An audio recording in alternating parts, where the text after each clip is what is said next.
Hello, BoJangles instructors. My name is Max, and in these videos, we'll look at how you'll be using LearnSpeed, an online system designed to help you and your supervisors manage your teaching and communication with your students. Let's take a look. When you're brought on as a BoJangles instructor, you'll soon receive an invitation email that looks like this. Here's the subject and the sender information. If you don't see it right away, I recommend searching either the words invitation, BoJangles, or LearnSpeed, as you see here, in your search, and the email may come up, or likewise looking for it in spam. Once you find it, different email clients have different ways of doing this, but you can add the sender to contacts. In Gmail, you would click this action menu and go ahead and add BoJangles Music School. From then on, this should ensure that you're going to get all future emails in a timely manner. To set up your account, simply click the link here that says Setup, and it's going to take you to a page where you can choose your username and password. Once you've set these up, you can log in directly via the BoJangles website or via learnspeed.com/login. Let's have an overview of the system. It's optimized for Google Chrome and Mozilla Firefox, and we highly recommend using these and avoiding, if possible, Internet Explorer, as this browser can lead to erratic results. The system uses a tabbed architecture to organize important functions. The home page has a variety of widgets, little tools that fulfill specific functions. We'll largely be using this to report your sessions with the Sessions Needing Reports tool.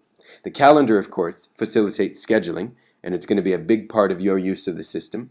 The People tab features all of your students and various information about them.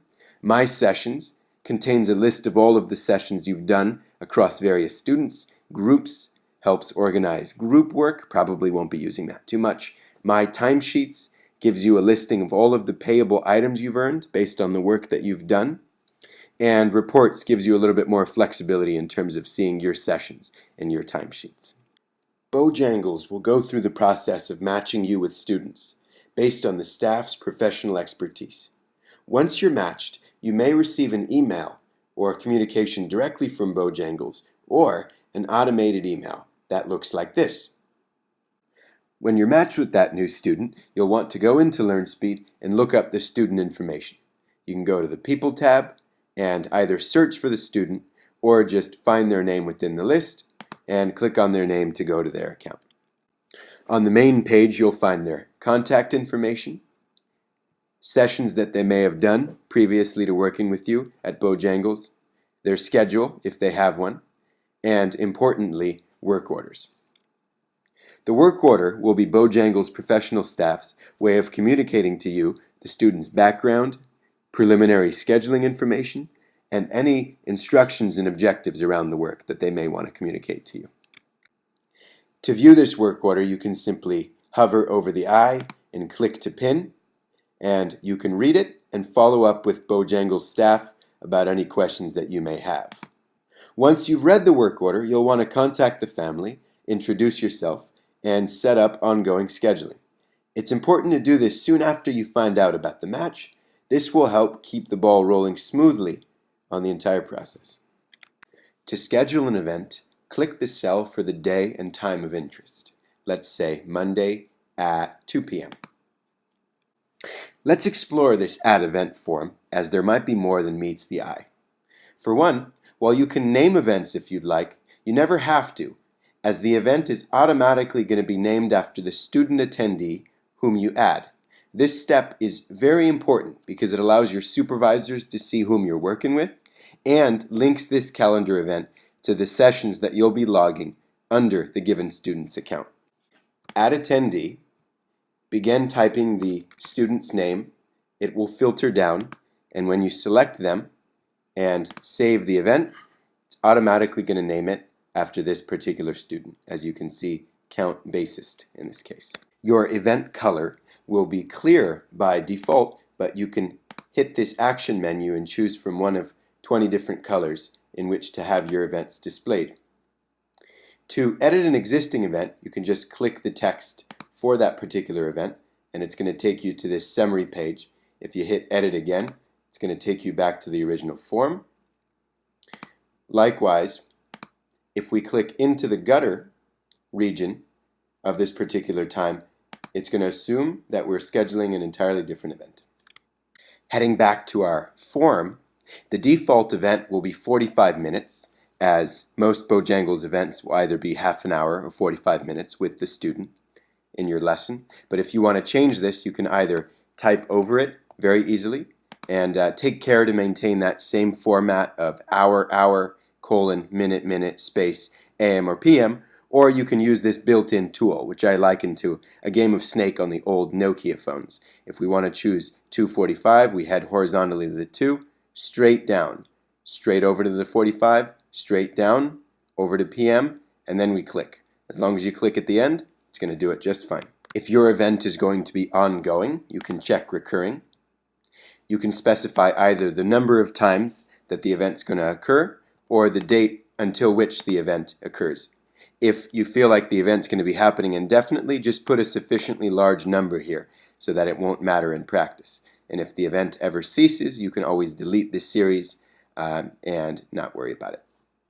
Make sure to choose all of the days at which the event is going to recur for this time, 2 to 2:45. If you don't choose any day, it's just going to default to the day that you chose. But let's go ahead and make this recur, let's say 20 times, and we'll make it recur every Monday and Wednesday. That will see the student from 2 to 2:45. On the right hand side, you can load the location. We won't be using any because they're all going to be in home. And likewise the subject. Right now we just have these 5 basic musical subjects, and you can choose that right away.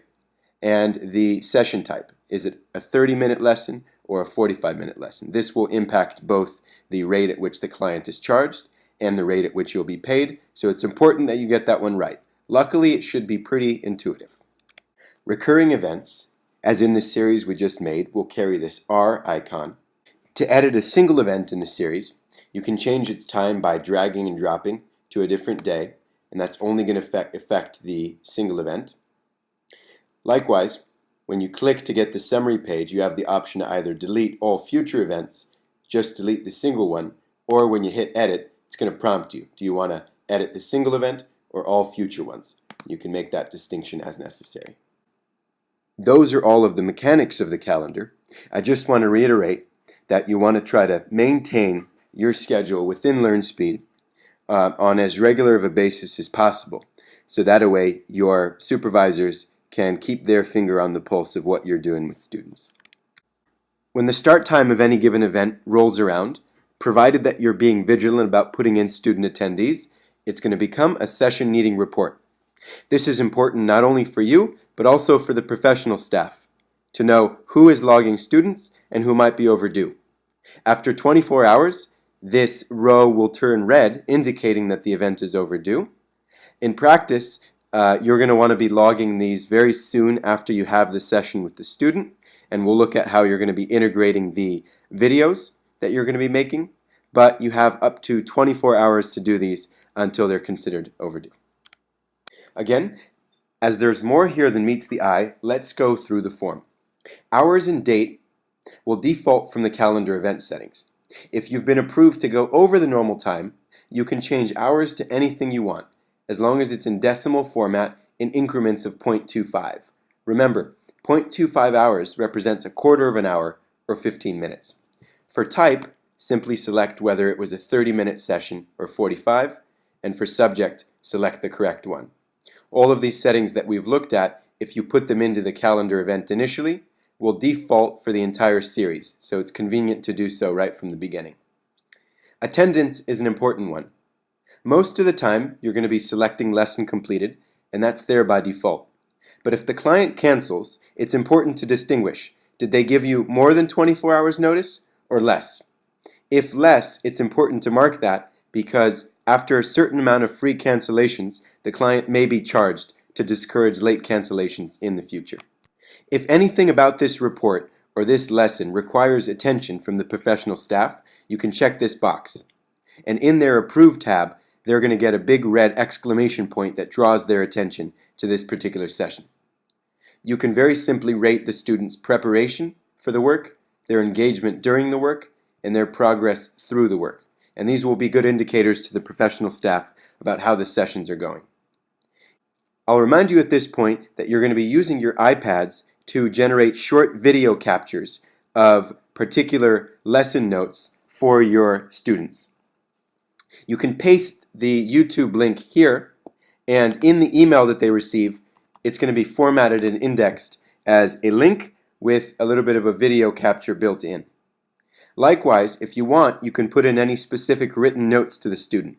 For example, what was done during the lesson, how the student did, and any tips about what they should focus on. But oftentimes the video is just going to be sufficient. So just as a recap, most of these settings are going to default right from the calendar, but it's very important to choose the correct type and to choose the correct attendance. Likewise, for preparation, engagement, and progress, that'll take just a few seconds. And then you paste the YouTube link that's generated here, and any notes that you may want to put could be additional items. And that's it. That's the entire process of how you'll be using the system from start to finish. As a quick recap, you're going to get a matching email whenever you're matched with a new student. You'll want to go under the People tab, look them up, and look at both their basic contact information as well as any work orders that might have been written about them. Once you've contacted the parent and the student, introduced yourself, and scheduled the first lesson, you'll want to actualize that on the calendar, and we looked at the various mechanics of how to do that. Once the event rolls around, for any particular calendar event, you'll go to your home page and you'll have these sessions needing reports. And when you click on the session needing report, you're going to be able to verify things like the number of hours that you worked, the session type, the subject, the basic measures of how the student did. You'll be able to paste your video link inside there and possibly write some notes to the student. And after that, you can check all of your historical sessions under My Sessions, and you can run the timesheet report to see how much you're owed for any given period of time. Hope this video has been, these videos have been informative for you, and we look forward to you using the system.